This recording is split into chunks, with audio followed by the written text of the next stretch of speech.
I want to tell you about the night my entire understanding of my own family fell apart. Sitting in my own bedroom, at the hands of someone I thought I knew completely. It's the kind of story I've replayed so many times in my head that I can practically recite the conversation word for word. Even now, almost 3 years later. Her name was Jess, and we'd been roommates for a little over a year at that point. We found each other through one of those roommate matching apps. Both of us new to the city. Both of us tired of living with strangers who didn't clean up after themselves or respect basic quiet hours. Jess was easy to live with from the start.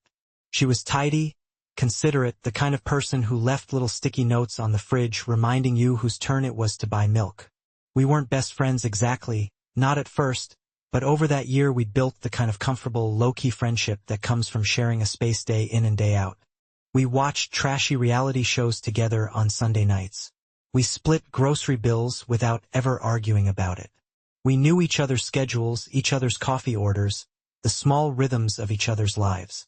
What I didn't know, what I had absolutely no reason to suspect, was that Jess had been carrying something enormous the entire time we'd lived together.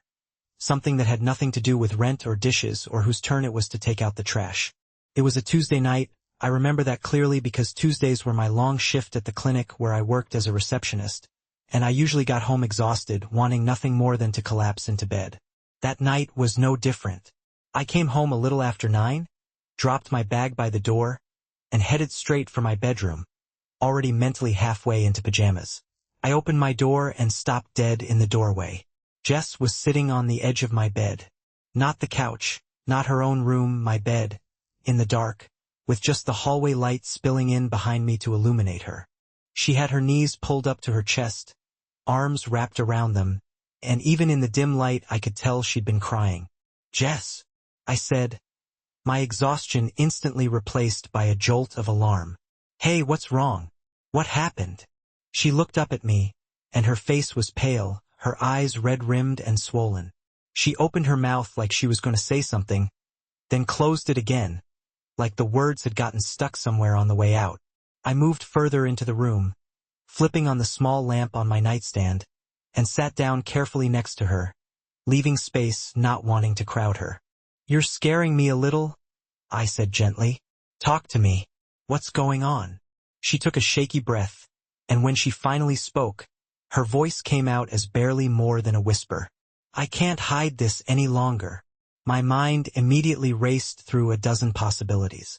Money trouble, maybe she'd lost her job. A breakup, though she wasn't seeing anyone as far as I knew. Family drama. My stomach tightened as I braced for whatever was coming. "Hide what?" I asked carefully. "Jess, whatever it is, we'll figure it out. Just tell me." She wiped at her eyes with the back of her hand, and then she reached into the pocket of her hoodie and pulled out a folded piece of paper, worn soft at the creases like it had been folded and unfolded many, many times. She held it out to me, hand trembling slightly. "I need you to read this," she said. "I've had it for almost 8 months. I didn't know how to tell you. I kept waiting for the right moment, and there was never a right moment, and I can't keep pretending anymore. It's eating me alive." I took the paper from her hands, my own hands not entirely steady either at this point, and unfolded it. It was a printout, a DNA testing report, the kind you get from one of those home ancestry kits, the ones people take out of curiosity to find out where their great-great-grandparents came from. I scanned the header, confused, not understanding why this would have anything to do with the two of us sitting on my bed at 9:30 on a Tuesday night, with her looking like her whole world had cracked open. Then I saw the name at the top of the report. It was Jess's name. But the results section, the part that mattered, listed a match. A close family match. Estimated relationship. Half-sibling. And the name listed next to that match was my father's name. I stared at the paper for a long moment, my brain refusing to process what I was looking at, the way you sometimes stare at a math problem that just doesn't add up no matter how many times you run the numbers. "I don't understand," I said slowly, looking up at her. "This says half-sibling. Jess, what is this?" She was crying harder now, but she made herself keep talking, like she'd rehearsed this moment so many times in her head that she needed to get through it in one go or she'd lose her nerve entirely. "I took one of those ancestry tests last year," she said. "Just for fun, honestly. I wanted to see where my mom's side of the family actually came from, since she always talked about being part something or other and nobody ever really knew for sure.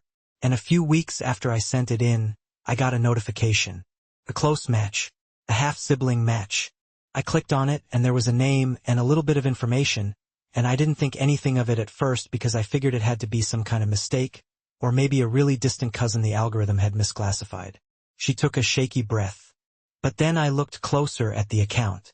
There was a small profile picture, and I recognized it. My stomach dropped even further. Recognized it from where? From your Facebook, she said quietly. From pictures you'd posted of your dad. At your birthday last year. Your dad? Tagged in your captions. I recognized his face. It was the same man in the Ancestry Match's profile picture. I sat there, absolutely frozen, the paper trembling slightly in my hands. That's not possible, I said, though even as I said it, some part of my brain was already doing math it didn't want to do. My dad, who I loved, who I thought I knew completely, who had raised me and my brother in what I'd always believed was a stable, unremarkable, entirely normal household. I know how insane this sounds, Jess said. Believe me, I've had 8 months to sit with how insane this sounds. At first I thought maybe it was some kind of error, a mix-up in the lab. Those things happen sometimes with these home kits. So I didn't say anything. I just kind of sat with it, telling myself it would sort itself out, that maybe there'd been a mistake. But you didn't think it was a mistake, I said quietly. It wasn't a question. No, she admitted. Because once I saw the name and the picture, I started thinking about things that had never made sense to me before. My mom always got really quiet whenever I asked about my biological father. She told me, growing up, that he'd left before I was born, that she didn't want to talk about him, that it was ancient history and didn't matter anymore. I never pushed because it seemed to hurt her every time it came up, and I loved her, and I didn't want to cause her pain over someone who clearly wasn't in the picture anyway. She wiped her face again, her hands shaking. After I got that match, I looked back through some of my mom's old photo albums, the ones from before I was born, and there were pictures of her from a job she'd had at an insurance office downtown, back in the early 90s. And in a couple of the group photos, there's a man standing near her. I never thought anything of it before. He was just some random guy in an old work photo. But once I had a name to put to it, once I really looked, I recognized him. My dad worked in insurance, I said slowly, the pieces sliding into place with a horrible, sickening clarity. Downtown before I was born. He's told stories about that job 100 times. Jess nodded, tears streaming down her face now. I think your dad and my mom knew each other before either of us was born. I think there might have been something between them, even if it was brief, even if nobody ever meant for it to lead anywhere. And I think if this test is right, that makes us... She couldn't finish the sentence. She didn't need to. I finished it in my own head instead. Half-sisters. I sat there for what felt like an eternity, staring at the paper, staring at her, trying to reconcile the fact that this woman I'd been splitting grocery bills with for over a year, who I'd watched terrible reality TV with on lazy Sunday afternoons, who had genuinely no idea when we first became roommates that any of this connection existed, might actually be my sister. How long have you known? I finally asked. 8 months, she said again, her voice cracking. I found out about 4 months after we moved in together. We'd already signed the lease. We were already living together. And I didn't know what to do. Panicked. I thought about moving out quietly, making up some excuse, just disappearing from your life before it got complicated. Because what were the odds, right? What were the odds that I'd randomly end up living with someone who might actually be related to me, out of an entire city of people? But you didn't move out, I said. I couldn't, she said. Because the more time we spent together, the more I started to actually care about you. Not as some hypothetical sister from a DNA test, but as an actual friend. And I kept thinking, if I tell her, this could destroy everything. Our friendship, this apartment, maybe your relationship with your dad. I didn't want to be the person who blew up your family over an ancestry test that might not even mean what I thought it meant. So I just sat on it. Every day. For 8 months. Every time we laughed about something stupid. Every time we split a pizza. Every time you helped me carry groceries up the stairs.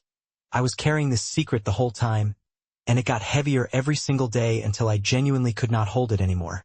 I looked back down at the paper in my hands, at the clinical, impersonal font stating a percentage match, a probability, an entire life-altering revelation reduced to a spreadsheet cell. "Why tonight?" I asked. "What made tonight the night?" Jess let out a long, shuddering breath. "Because today my mom called me. She's not doing great health-wise lately, and today she brought up your dad's name, completely out of nowhere, in the middle of a totally unrelated conversation. And I just knew, in that moment, I knew for certain that this wasn't some coincidence or lab error. She confirmed it, sort of, without even meaning to. She got quiet in this specific way, the same way she always does whenever his name comes up, and I couldn't keep sitting on it after that. I came home, and I sat down on your bed because I didn't trust myself to say this standing up, and I waited for you, and I told myself the second you walked through that door, I was finally going to say it out loud. I don't know how long we sat there after that, both of us quiet, both of us processing this enormous, strange, unexpected thing that had just been dropped into the middle of an ordinary Tuesday night. Eventually I asked the question I'd been avoiding. "Does my dad know about any of this?" "I don't know," Jess admitted. "I have no idea if he knows I exist at all. My mom's never told me any details about their relationship, if you can even call it that. I don't know if it was serious, if it was brief, if he even knows my mom got pregnant after whatever happened between them. That's part of why I've been so terrified this whole time. I don't know what I'm asking you to walk into by telling you this." That night, we didn't sleep much. We stayed up talking, going back over both our childhoods, comparing timelines, comparing small details we'd never thought to mention to each other before because there'd never been a reason to. It turned out my dad had, in fact, worked at that same downtown insurance office for about 2 years, right around the time Jess would have been conceived, before he met my mom and settled into the life I'd always known as simply how things were. Over the following weeks, things got complicated in ways I hadn't fully anticipated. I eventually worked up the courage to talk to my dad, sitting him down one weekend when I went to visit, showing him the same paper Jess had shown me.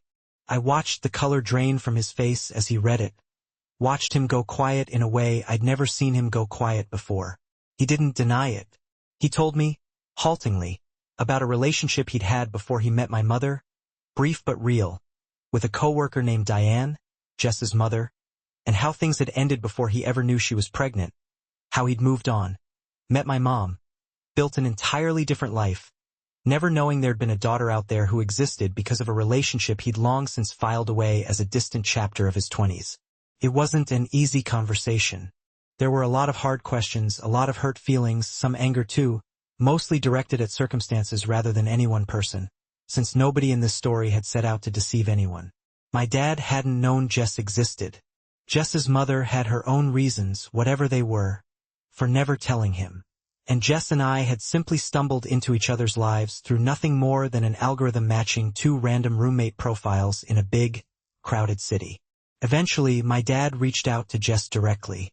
Their first meeting was awkward, tentative, full of long pauses and careful questions. 2 strangers trying to figure out what, if anything, they owed each other after 30 years of not knowing the other existed. It's been slow, but they've built something since then. Not quite a typical father-daughter relationship, but something real, something they're both still figuring out as they go. As for Jess and me, honestly, nothing about our day-to-day friendship really changed all that much, at least not in the ways I might have expected. We still split the grocery bills. We still watch terrible reality shows on Sunday nights. But there's something different underneath it now, some deeper thread connecting us that wasn't there before, or that was always there, technically, just invisible until an ancestry kit and a DNA match happened to pull it into the light. We still live together, actually, even now, 3 years later. We joke sometimes that we're probably the only pair of roommates in the city who found out mid-lease that they were secretly related, and every time we tell people the story, they react almost exactly the way I did that Tuesday night, stunned into silence, waiting for the punchline that never comes because there isn't one. It's just what happened. I think about that night a lot, about the way she looked sitting on the edge of my bed in the dark, knees pulled to her chest, working up the courage to say 6 small words that ended up rearranging both our lives. I can't hide this any longer. I've come to understand, over the years since, just how much weight she must have been carrying those 8 months, smiling through grocery runs and reality TV marathons while holding on to something that big, that heavy, entirely alone. I'm glad she finally said it. I'm glad she didn't just quietly move out and disappear the way she'd considered doing in those first terrified weeks after she found out. Because whatever complicated, unexpected shape our relationship has taken since then, I know now, without question, that I gained something that night I didn't know I was missing. A sister, sitting right there on the edge of my bed, waiting the whole time for the right moment to finally stop hiding.